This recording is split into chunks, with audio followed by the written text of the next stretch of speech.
Hello and welcome to the Blockade podcast. I am your host Mirden. Today we are going to be talking about Cube Community, and we have our guest Kosmos. Hello, Kosmos. Welcome. Hello, thanks for having me. All right, tell us a little bit about yourself. Yeah, so I'm Cosmos, Sam in real life, and I am the community manager for Cube Community, which is the content creation slash community slash tournament host in the Beast Saber community. All right, cool. What motivated you to get involved initially in the community? Yeah, I think it was really early on with CC where I want to say it was one of their summer tournaments. And this was, I don't know, like 2 years ago. And I was watching it and I was seeing what they were doing and the videos that they were uploading at the time. And I had nonchalantly said to a friend, like, hey, I would love to get involved with their socials or kind of help out and get a little bit more involved with the community that way. And then that friend decided to message Amanatsu at the time saying, "Hey, Cosmos would like to do this." And Amanatsu being Amanatsu, just like, "All right, yeah, on board. Here we go." And I've been doing stuff with CC since then, Awesome. and it's something I don't know. It felt like it. I liked what they were doing, and I definitely wanted to kind of bring in my own flair and be able to help and hmm kind of re-out their socials and just the Discord community in general, and that was really what grabbed my interest at the start. Yeah, they definitely kind of reflect, I feel like, what I think a lot of the passionate community members like want to see in sort of like a representative entity in the community. Yeah. No, that's spot on. And it's had its hurdles for sure. hmm Like I know when I originally came on board, the Discord was kind of crazy. Still in It development, I'm guessing. Yeah. Yeah, just a little bit. The kind of tone of the Discord channel in particular was very how do you explain it? I don't want to say toxic, but just Very locker what room. was yeah, what was allowed to be said wasn't necessarily the most appropriate of things and just kind of off, and it took Yeah. a long time to kind of establish a different kind of tone in the Discord server, and it's cool now seeing it be what it is because I don't even have to like moderate or anything. People know what's appropriate or not at this point. And, if someone comes in and is being really mean or, posting stuff that isn't necessarily appropriate, then the entire community jumps on board and starts yelling at them. And I just sit back. So, Nice, nice. yeah. The Cube Community Tournament that you were talking about, do you know if it was like the summer tournament or was it potentially the one where they had like two different tournaments, one like the top 150 and then the other one was like 150 plus? Oh, man. It was kind of around that same time, I I want to noticed that say. they were like pretty close together. I think one was March 2019 and then the other one was just like middle of summer 2019, like might have been like July. Yeah, I want to say it was a July one. I think that was like the Summer Saber Stars. Mhm. I think it might have been that one. It I was definitely was over the summer. I was looking back on those tournaments and reminiscing because I was trying to like put together questions for this podcast based off of like some of the Cube community events, and I remember that's when Lee and Atomic were in the grand finals, and D had just I guess unveiled his map for Werewolf Howls, Yes. which That was quite a was while ago. yeah, honestly like for like mid 2019, that map is aged really well. Yeah, definitely. For sure. Who were the most influential forces pushing Cube community forward in the early days? Ooh, that's a good question. Um, I think definitely the original Q commanders. So with CC, how it started at the very early stages was a handful of players in the community that wanted to do something similar to circle people and their videos. hmm Um, and so I guess one night they all got together and created this entire thing that we know of today as Cube Community in like 24 hours. and then started posting. And I believe at the time it was Amanatsu, Danny, Pug, Atomic. I feel like that was it at the time. I'm so sorry if someone's watching. I miss a name here, but it was definitely a small group, and I think that's kind of what kept it going for as long as it did. Is just those four, and bless Danny because at the time she was the only person that was really uploading videos Mm. every day and doing the editing. They didn't have a team then Yeah. that we do now. So it was all just by hand and a really small group of people doing it. And I think that kind of dedication is kind of inspiring. And it wasn't until later that we brought on more people. Yeah. And now it's a whole bunch of people that are just kind of the backbone of CC, and everybody does something different. We have our video editors, those that do all the graphics and overlays for tournaments and things. Yep, like myself, who's running social media, and of course Ama, bless his heart, he's been awake for over 24 hours now running Beat Saber World Cup. Yeah. So it's all of us. I don't want to like just call out one specific person because I think we all just give it our all because we love this community. Hmm. I remember what got me to look into Cube Community initially, and got me subscribed was Whoops had like provided some material for you guys to use like back when the channel first started up. I think it was Mm, like maybe like the fourth video, and he did like I think a faster song and no arrow song run of Tower of Heaven, and he just like posted that up on Twitter, and I followed off of that. nice. Yeah.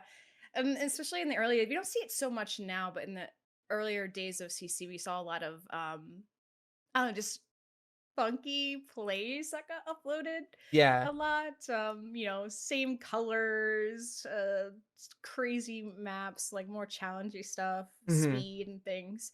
Um, but the community in general has shifted so much over the past couple of years that we see a lot more of just that crazy accuracy kind of scores being set, and Right. that's been a lot of the stuff that's submitted.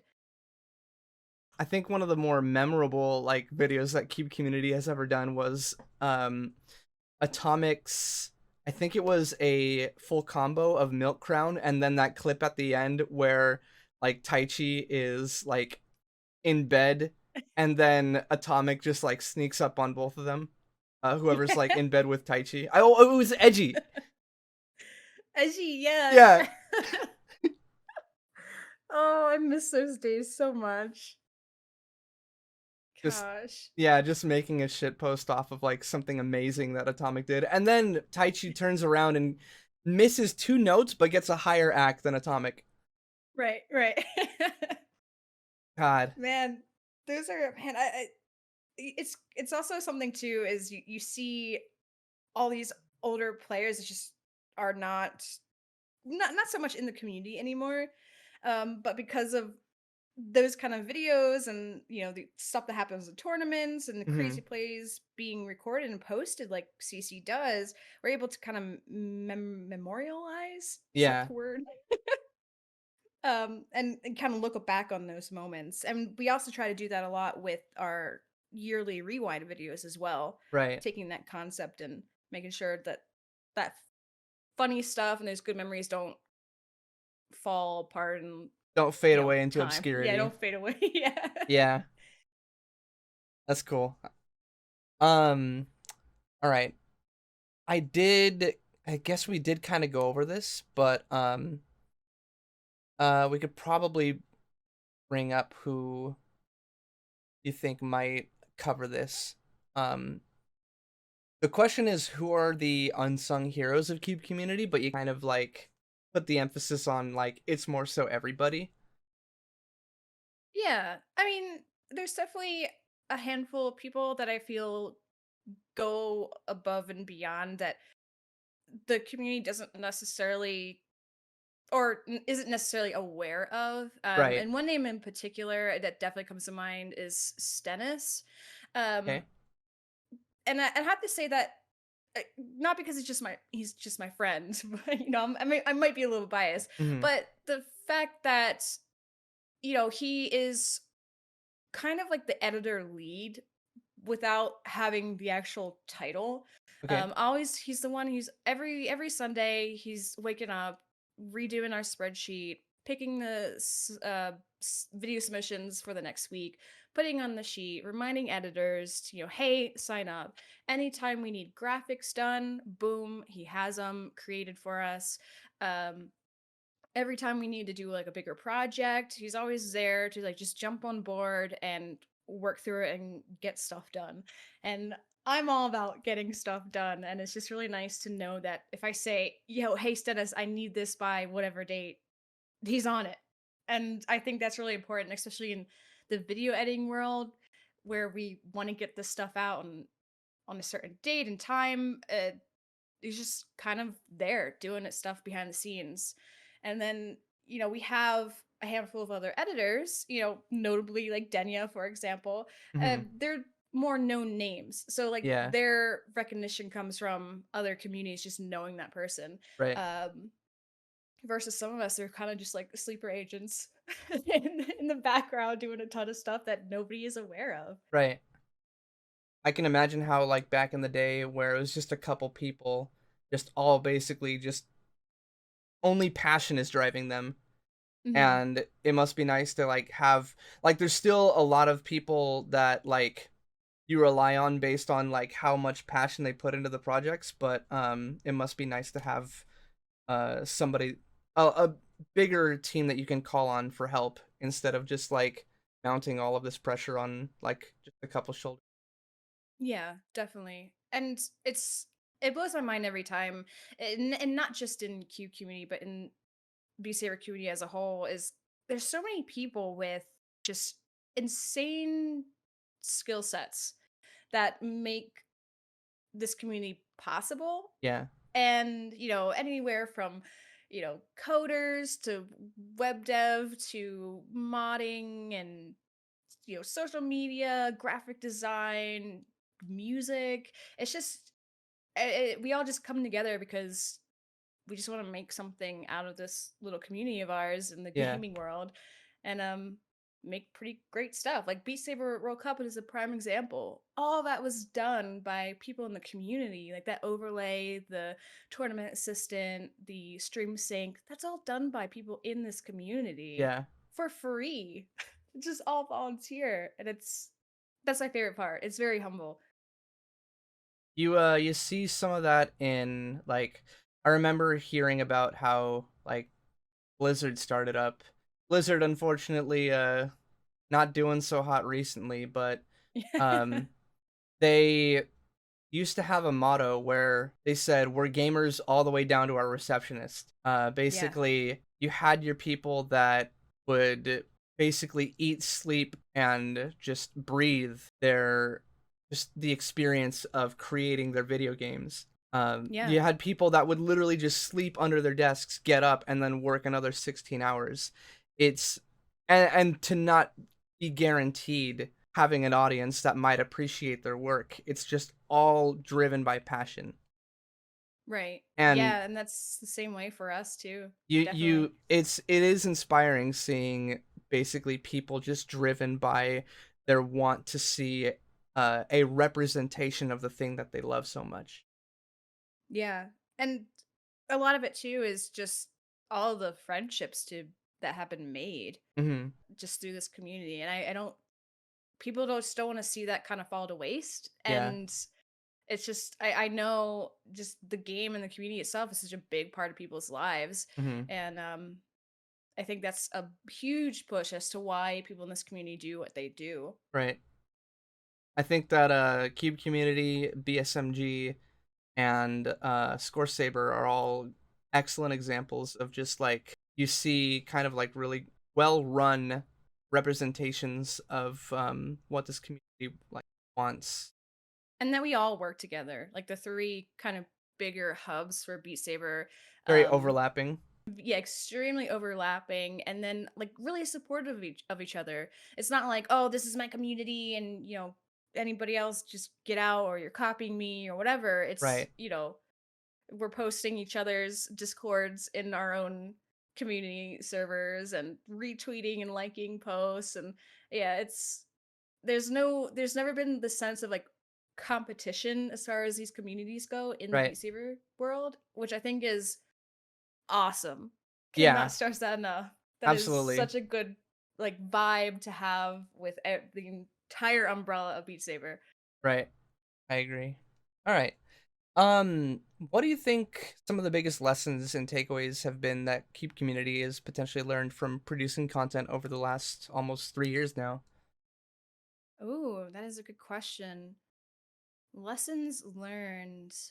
Um, I I would say something that I've been kind of thinking about lately is we put a lot of work into our daily videos, and of course occasionally we're doing different series that come out, like BSRA and Rewind, things like that. And something that comes along with that is you set this bar of this is the kind of content that we're producing, and it's we try to strive for this relatively professional, but we also do a lot of shit posting mixed in there. But like a good, clean channel of videos. Right. And unfortunately, what I have found is when you set the bar that high, expectations from the community only increase from there. Um, Yeah, I've definitely it's, seen videos of like somebody got like a 95 or 96 on like an ACK map, and the comments were less than inviting to a video like that, and um it just like seemed like people expected more out of the video, and people had to go in and basically say like, hey, that's really rude for you to say. This guy was very yeah. excited and like proud to like get onto the channel, like show him some love, please.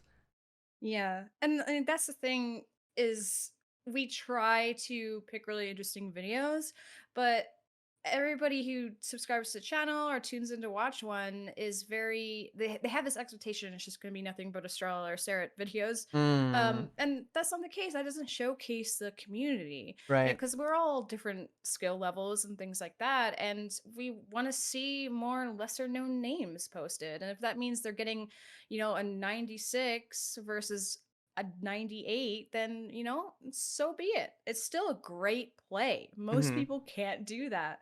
Um, yeah, so that's definitely a big one. And then just as far as video production goes as well, um, there's a lot riding on the line with our monthly highlights, and then our rewind videos are also they get a big viewership on it. Um, so like every year we have to like get to hit the books and kind of drawing board and just how can we do this even better? But when you do it every year, it just gets more and more and more and more work. And again, when everybody's volunteer, that's rough. It's a Right. lot for the team. So those are the two big ones that come to mind that we're kind of learning and figuring out like how do we make this really clean and professional and good looking while also not Not breaking losing your our back. minds behind. Yeah. Yeah.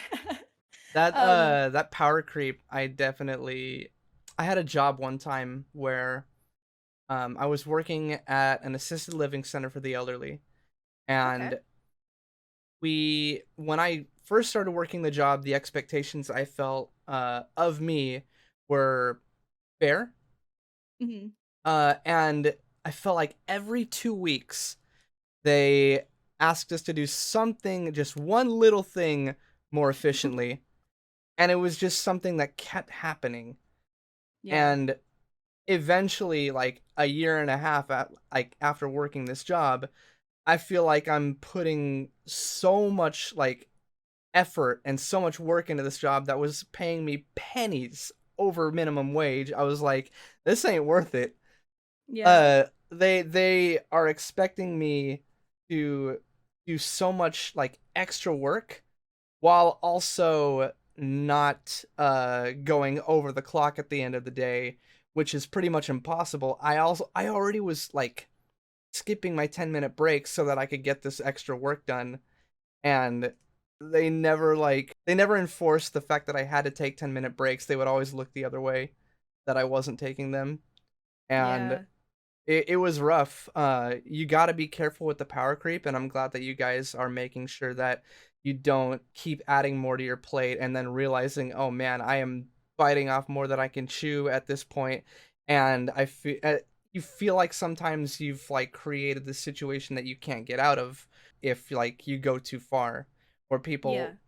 people are saying if you step back a little bit, if you cut it back, like okay, we're doing way too much, we need to cut back a little bit. Some people might notice that, and it might create like a rift in your engagement. I guess the word that I like to use here is power creep. I'm glad that you guys are making sure that you're staying aware of that. Yeah, and it definitely brings its own challenges with those that are staff in CC as well, Hmm. because of that, right? Because this is all volunteer. Right. CC doesn't monetize anything. Our videos, we don't make any income from that. Our tournaments, all of that donation side of things, that goes straight to the prize pool. So it's like we're not able to like really give back to our staff. So when we need a video done, it's for me, it's really hard to kind of manage the staff because I have to be like, "Hey, we need this done, but also we're not paying you. This is volunteer and this Right. is just for fun. So Hmm. also get to it when you can, but also we need it tomorrow by noon." Like Yeah. it's it's rough, and I always feel so bad, but I try when we bring on new video editors, for example, something that I really try to highlight to convince people to join this totally not a cult, is I mentioned like, hey, this is a great opportunity if you're wanting to expand your portfolio, if video editing or graphic design is something that you want to get into as an actual profession. We will be more than willing to help you write up a resume or even have like references for you and kind of help you in that side of things. So that's what I did for Right. myself. Like my resume right now has tons of Cube community stuff on it. That's like my main focus. That's And I was able to awesome. get hired as a community manager. So, it's that's something I try to showcase to Right. get people to be interested a little bit more than just like showing up and cranking out daily videos. No, yeah, that's a definitely a great selling point. Because I know that sometimes modders in this community have gotten opportunities for themselves off of just learning stuff that they've learned in the modding community. Right. Yeah. It's like I said, there's a lot of stuff here that is resume worthy. And I think anybody who's watching who's doing stuff in the community should really sit back and consider like what are some of these like skill sets that I'm learning while doing all of this that I could put on a resume because it's work, it's experience. Why not? Hmm. Has the process of setting up a tournament gotten any easier, or does each tournament present its own challenge? Ooh.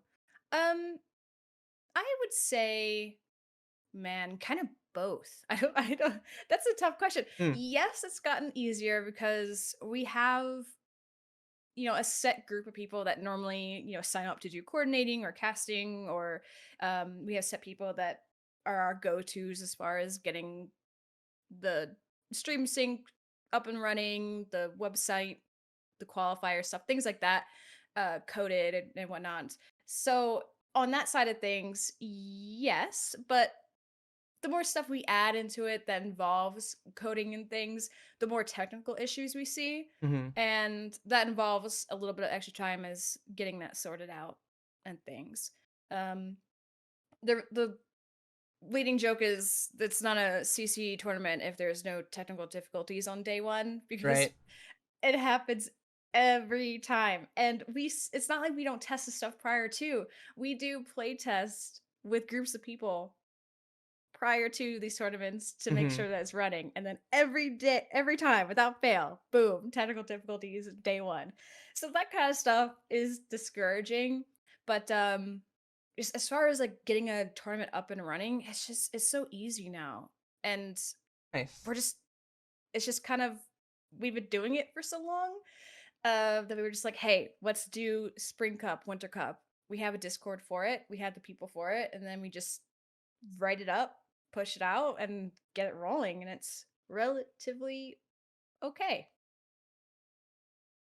Definitely enlist some advice because I tried to think up an idea of like a tournament earlier this year, and Mhm. I was just throwing my word vomit out on Twitter just like as an idea. Hey, wouldn't this be cool? And then it got like 100 likes, and people were like, "This is actually really cool. We should do this." And I looked into doing it, and like a couple weeks in, I realized this is gonna be way too big of an investment for me right now, based on like all the other work that I've got going on in my life. I should probably just put this on the shelf for now, and maybe in the future uh like think about doing it later. It was basically, and I actually still have the channel on this Discord. Basically, I think in January I was like, yeah, I'm gonna put a cap on this. I got too much going on right now. But Yeah. the idea was getting content creators matched up with a coach and then putting them into a tournament against each other. Oh, yeah, I think I remember seeing that on Twitter, actually. I Yeah, think that'd be interesting for sure to see how well that goes. And that's the thing we see a lot of is because as Beat Saber continues to grow like it is as far as a community and whatever, is not everybody is like a top 10, 50, 100 player. right. Um, but there's still people out there that want to do tournaments, but Mm-hmm. maybe not on that level of play. Right. And those kind of like what you suggested, that's I think those are fun for maybe lower ranked players I think who that would be incredibly exciting to see somebody that you're a fan of like learning the game and then being pinned against like somebody else who also has a fairly large fan base. Like you'd be getting a lot of like camaraderie between each like content creators fan bases. yeah. Yeah.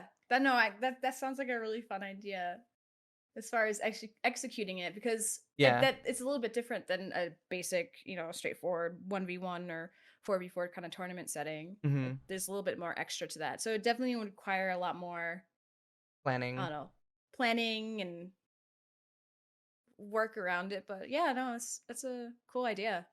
Yeah, the idea is cool, but the execution, like you said, definitely would take some drawing board sessions.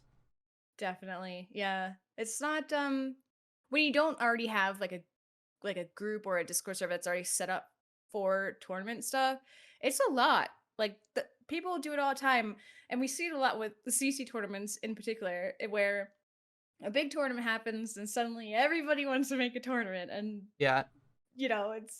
which is great. It's awesome, but at the same time, I don't think people realize the amount of work that goes into it.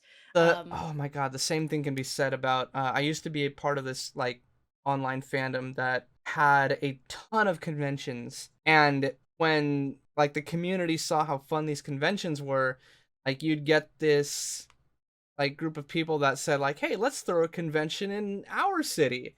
And like the conventions in California and New York were good because like there were a lot of people there, and it was you were getting more bang for your buck with going to California or New York because there was a lot of other tourist things that you could do while you were in the area.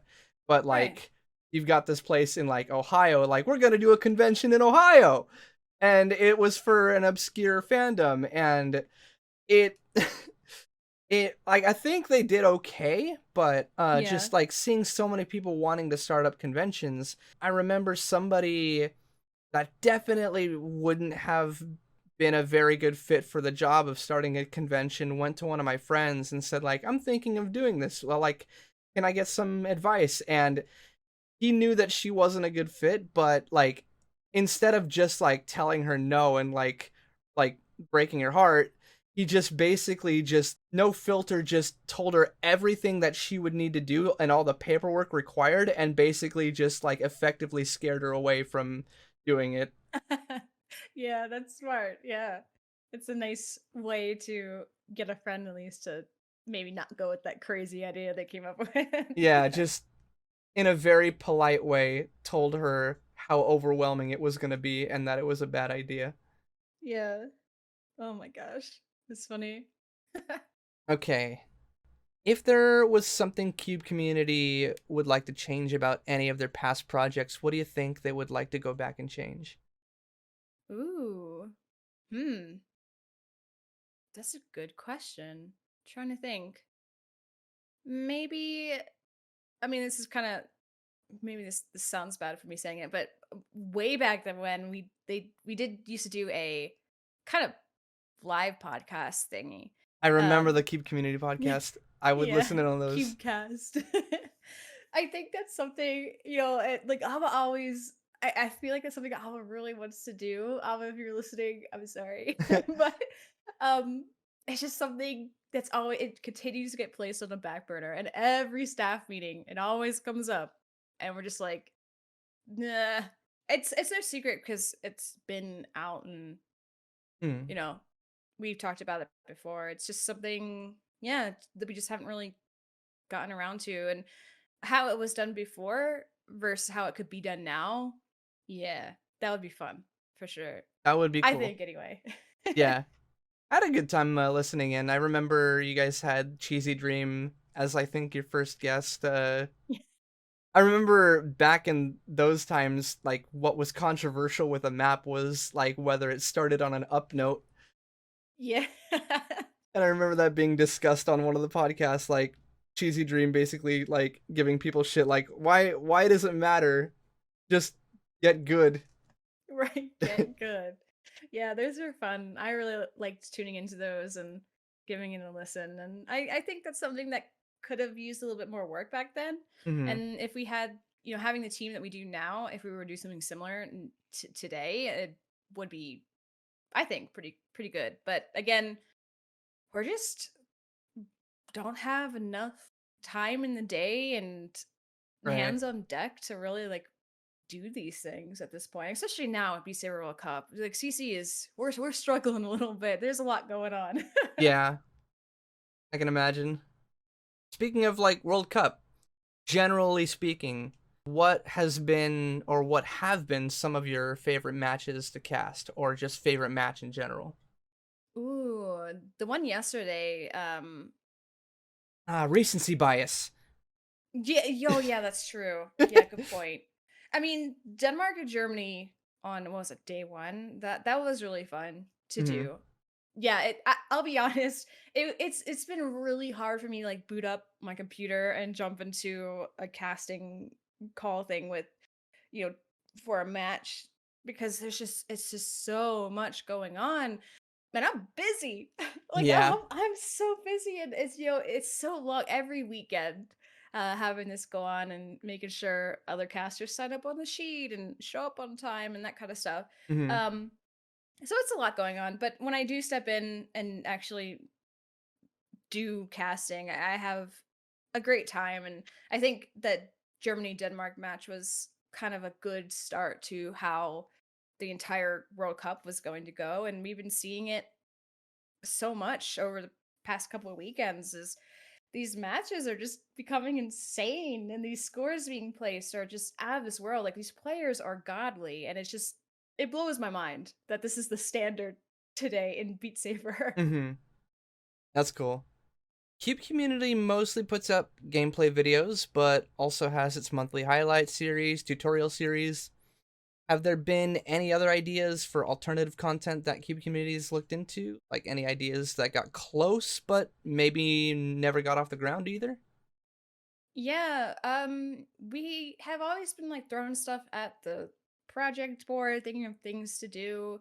Uh, that BSRA series one that had come out, that was actually something that Snowy came to us about. It's like, hey, this is something that we want to do, blah blah blah, and we brought him on board, took it and ran, and that's kind of how most of our projects go. Is people throw out ideas like, hey, this is something, and if we have people around to do it, that we just dive in and get it done.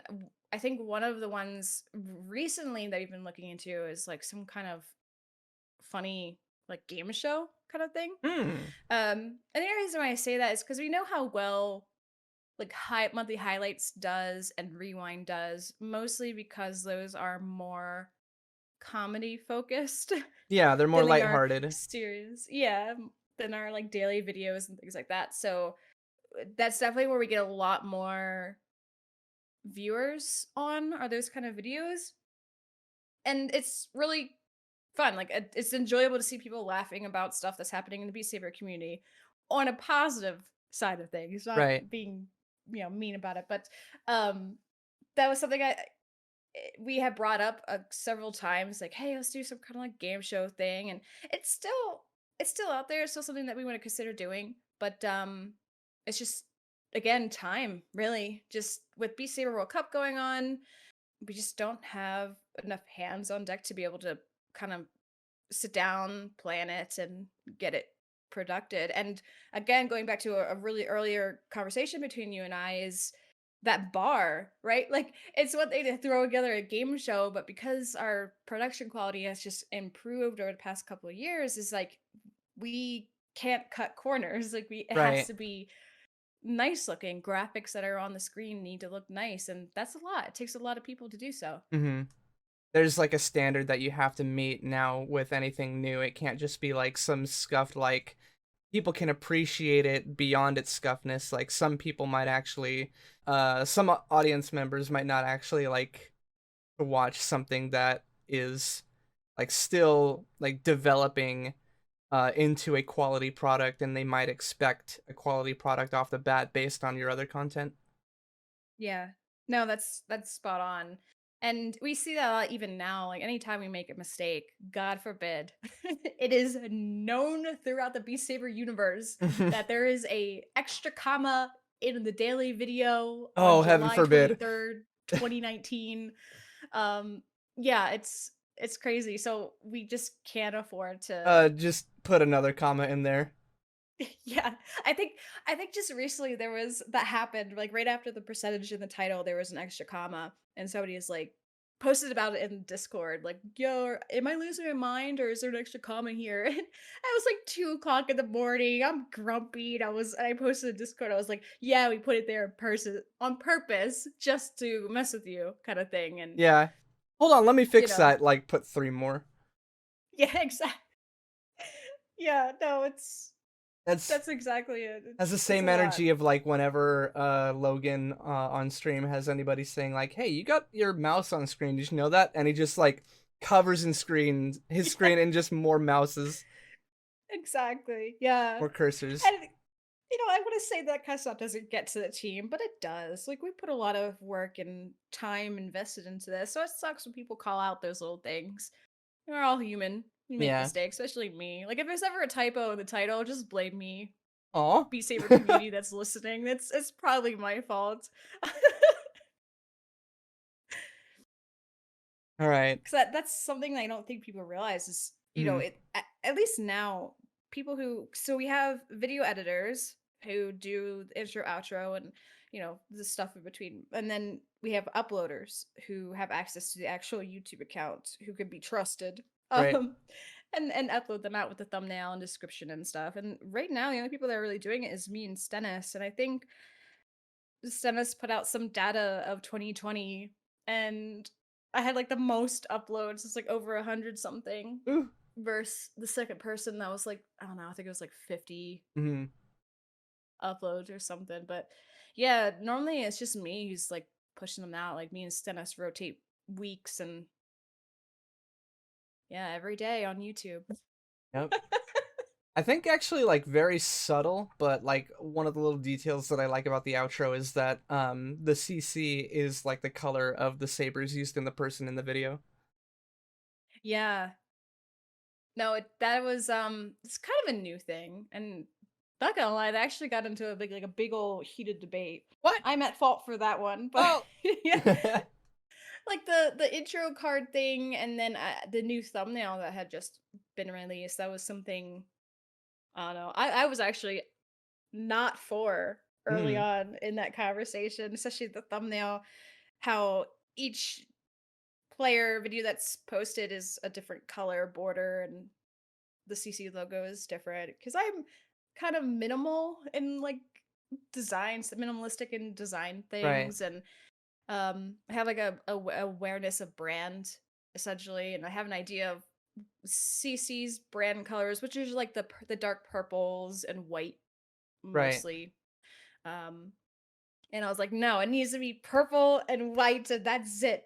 Do not stray from that. And everybody wanted to do the matching colors for Hmm. the player submitting their video, and I was just like, no, it's too no, it doesn't look good. It doesn't really showcase and capture the CC brand. And then, everybody was against me. And at that point I was like, oh yeah, you're right. Okay, let's try it. And here we are. Sometimes you just have to admit defeat. Hmm. That was one of them. All right. I noticed a Cube Community TikTok account. Um, how likely how likely are we to see Cube Community dip its toes into short form content like TikTok or YouTube Shorts? There's a story about that. Oh Oh. man. I mean, I'm totally not gonna beat around the bush about this. Like, it was around the same time that Logan was, popping off on TikTok, and Uh-huh. everybody else in the B Saber community was following suit. Thought it was a good opportunity. Like, yeah, this is working. Let's give it a try. Like, cool. And when we went to go look for Cube Community, the username, we actually realized that it was being like somebody else had that account. Uh-huh. And I don't remember the details, but we ended up actually messaging the person Mhm. because it was like there was something posted on it. It was like a dead account, and we ended up messaging the person saying, "Hey, this is who we are. This is what we do. You have our name thing. We're wondering if we could have the account." And that was kind of like a Hail Mary kind of thing. Like, they're not gonna reply. It's a dead account. And like, sure enough, they actually sent Amanatsu a message back saying, yeah, sure, that's fine. Here you go. Oh, that's cute. That was easy button. Yeah, it was insane. And that actually applies to our Reddit account too. The QQNE Reddit that we never use, by the way. Actually used to be a Reddit for this like Minecraft YouTube channel. Oh. Oh, that Yeah, makes sense. yeah, we did the same thing with that account as well, saying, "Hey, you don't really post here anymore, and can we have your username?" And yeah, same thing. Like, sure, okay, yeah, here you go. It was weird. I don't Man, know. they don't know their worth. Yeah, but as far as content on TikTok, I don't know. It's just that's just not something that I think anybody on the team is thinking about right now. Hmm. Kind of one of those during a staff meeting, like, hey, let's do like little shorts on TikTok. And everybody was like, yeah. And then we found that nobody actually wanted to do the work for it. And it just died off. Yeah. I kind of forgot about it, to be honest, until you brought it up. That's how like so back burner it is. Um, but yeah, I think it'd be cool to try. It's just, yeah, we just need more hands to help. I think you guys could probably just get away with taking your regular uploads and then finding like a good portion of it that would be highlightable and then just putting that into a mobile format Yeah. and Yeah, then I could try something like that. basically just taking the content that you already have and making a highlight out of it and putting that up on TikTok. Yeah, I think that was kind of along the lines of what we planned to do, Mhm. but like we work really hard, but we're also really lazy. It just, like when we changed, I resonate with that. Like yeah, like I get through basically like the minimum of like what I need to get through to keep my channel going, and then all the extra stuff that I could be doing. It's really tough to like get my feet off the ground to do it. yeah, no, that's exactly it. And like I'm laughing because like our new thumbnail, that was something I was like so upset about because we have to in Photoshop, we have to change those colors for the Hmm. player. Um And that's like an extra, I don't know, 6 steps I have to do for that thumbnail. I'm like, Like, oh no, God. man, just making this more difficult. Gosh. I think I was so proud of myself. It was this week. Stennis couldn't upload, so he was like, "Hey, can somebody do this?" And it was 3 o'clock. I remember exactly. It was 3 o'clock in the afternoon, and I posted in chat, "Yeah, man, I got it. Don't worry." Booted up everything to get it going. The spreadsheet, all the player information, map information, blah blah blah. Got it uploaded, descriptions and stuff filled out, title done, thumbnail in Photoshop edited and uploaded, and boom, done. And then I posted back in the Discord at 3:06 saying uploaded. And I was like, mic drop, speed run, let's go. Cause I do it every day. So I'm just like, Yeah. just getting them cranked out. I was really proud of myself that day. All right. What was the best post game interview, and why was it Taichi when he won a quest? God. Yes. No, it best interview. They're such a blur because we also haven't been doing any interviews for Beast Saber World Cup Hmm. yet. Maybe they will happen in the later tournaments, but there's not a whole lot of fill time between our tournaments this year. Hmm. But yeah, the Taichi one was really fun. It was really humble, and translation was cool. God, it was so iconic when it was just Yeah. asked like, "What are you gonna do with your new headset?" Vito Seba. Yeah. That has to be the highlight. There's no other moment that comes close to that one for sure. Yeah. All right. Who are your most reliable video editors, and who would you throw under the bus? Oh, why would you do this to me? Oh, my best video editor. Jeez, that's a hard one to actually answer because I think they're all really good. Um, Lately, I know ASO is on the team, and they have been just always just consistent Mm-hmm. volunteering and signing up onto the sheet. Um, Gigabyte is not really active with us these days just because of life stuff and whatnot. Yeah. But was also just such a great help at the time, both video editing and uploading. Um, so they're probably my favorites right now, just because they get stuff done. Like Yeah. that's how you win me over. Just like if you say you're gonna do something, do it. If you sign up for the sheet, get it done. Preferably like not 1 hour before it's supposed to be going live. Right. Yeah. And then I guess who would be a video editor I would throw under the bus? Who's getting the short end of the stick? Come on. I'm getting Man. my pitchforks. Throw under the bus. Denya. No, kidding. Yeah. I love you, Denya. I'm sorry, I had to. No, I don't want to be that kind of person, No, yeah, like you're good.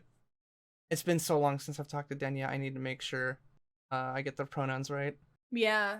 No, it's true. I'm not actually entirely sure now. Yeah. But like these days, like that's something that actually interesting to talk about because just in communities in general, but in the BCR community, that's like a really important thing. Um, and something I'm even learning as I go and have to be very careful of just in community management in general is Mm-hmm. making sure that that's something that's considered when putting out content and or Right. talking to people in the Discord servers because there are people with different pronouns.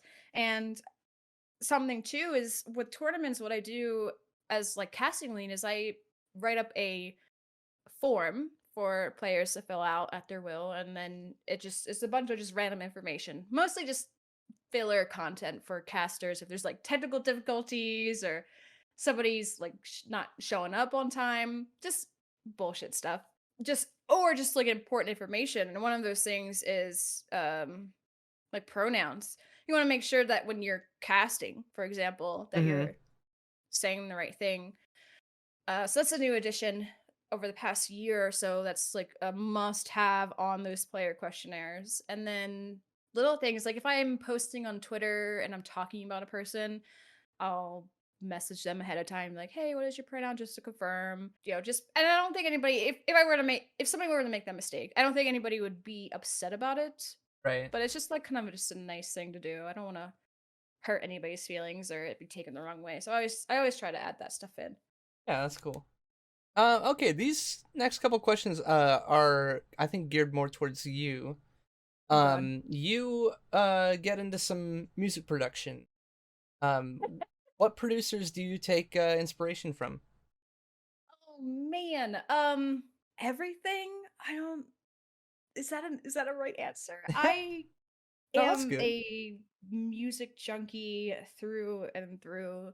It's always been my life. Like back when I was a little kid, I'd have like a little Walkman and I'd download, or not download, but I would like burn songs that I got from like LimeWire back in the day onto the Yes. CD, I and was about to ask I'd be LimeWire. like, yeah, I'd be like super edgy, and I'd go to like the playground and put my headphones on and like swing and listen to music for hours. Yeah. Really weird. I don't know why, but that's just something I did. And then, I come from a family of musicians, and it's just listen to everything, metal, EDM, and then just everything else in between, just weird worldly music. Like I guess that's probably my big thing right now when I'm making my own stuff is I take a lot of inspiration from more Scandinavian like folk and stuff. Okay. Um don't ask why. I don't know why. It's just it gravitates to me, but mostly because when I'm making music, it's for my D&D games. Oh, So interesting.